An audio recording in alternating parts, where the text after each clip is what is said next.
Let's update you now on the battle against corruption, at least one of the fronts in the battle against corruption. The blue light tender case is back at the Specialised Commercial Crimes Court sitting in Palm Ridge. Former Acting Police Commissioner Khomotso Phahlane is expected to appear. He will be in the dock alongside other former senior police officials. They face charges of corruption, fraud, theft and money laundering. The case relates to a tender to install blue lights on Gauteng police vehicles. The contract was valued at almost 200 million rand. eNCA's Barry Bateman is there and joins us now for an update. Barry, so has the case gone through or has it been postponed yet again? You just touched on it there, Tula Sizwe, postponed yet again. Remember, this is a matter that was supposed to go on trial in December last year. But it didn't happen. There was an application that was brought by Khomotso Phahlane and other accused. It wasn't actually heard because there was an agreement. What they were complaining about at the time is that there wasn't proper disclosure from the state. Therefore, they could not properly or adequately prepare their defense. We're now sitting, almost to the end of this year, and we found out today that there is going to be yet another application. It is Khomotso Phahlane as well as Bonang Ngwenya, the former general, that is. They will be bringing an application on the 25th of next month for the matter to be struck off the roll. And the argument that they're going to be presenting, as we understand it, is what was going to be heard in December last year, that the state has not adequately disclosed the contents of the affidavit of the case against them, and they've been unable to adequately prepare for their defense. We'll obviously get the finer details once I get my hands on those papers, but that is the gist of it. It's another delay while the state says, it insists that it's ready to go to trial. Wow.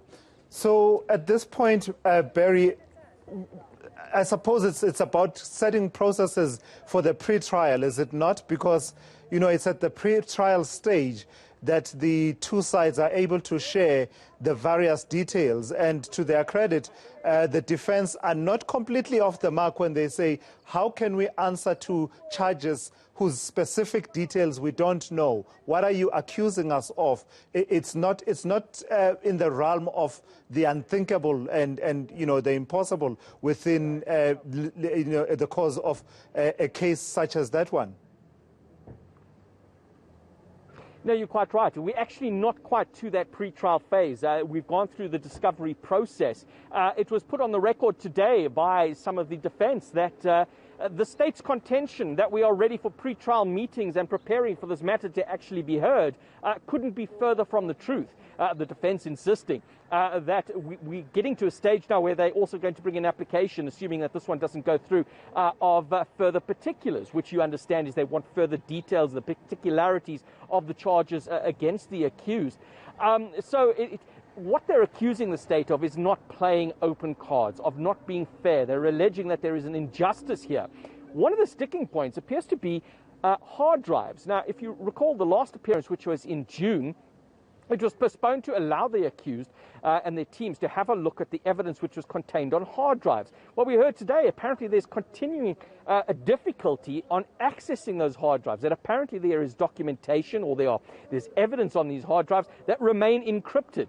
The state says we are assisting them, we have assisted them, that they're continuing with these concerns, that it's more of a problem that they haven't been able to sort out. But as far as the state's concerned, they're saying we've done everything that we can, and it's more of playing and stalling tactics. That's the state's position, that this is more from the defense to stall this trial going ahead. But as you have it, we do have another postponement nonetheless for that application to be heard on the 25th of next month. So understanding, Barry, that you are yet to lay your hands on those documents, and as far as this talk of the matter being struck off the roll, and my goodness, are we familiar with the implications of a criminal case being struck off the roll from all those years ago when the Jacob Zuma matter was struck off the roll? It really signaled problems for the prosecution in that particular case. I would say that even in this case, it's really the last thing that the state wants, to see this matter being struck off the roll. Absolutely, and but I don't, time is not on their side. This matter, I was having a chat to the former General Khomotso Phahlane. He didn't want to come on camera, unfortunately. He said it would be prudent not to at this stage. So we might have been having a different conversation to Lasizwe. But speaking to him, he says this matter has been on the roll since 2019. He says, if you've got a case against me, give me all the evidence and we can proceed with this matter. So the defense is surely going to have a very, very hard knock at what the state has put forward so far. We're sitting, 3 years or 2 years after this matter was originally enrolled. We still haven't got to that trial date. But, the defense isn't, entirely off the hook here. Part of it comes down to their positioning in this as well. The state will, of course, contend that it is the defense that has been delaying this matter. There was an application that was supposed to take place in December last year, but an agreement reached and there was disclosure. They're just not happy with what has been disclosed so far. So the state, of course, we'll hear what they have to say.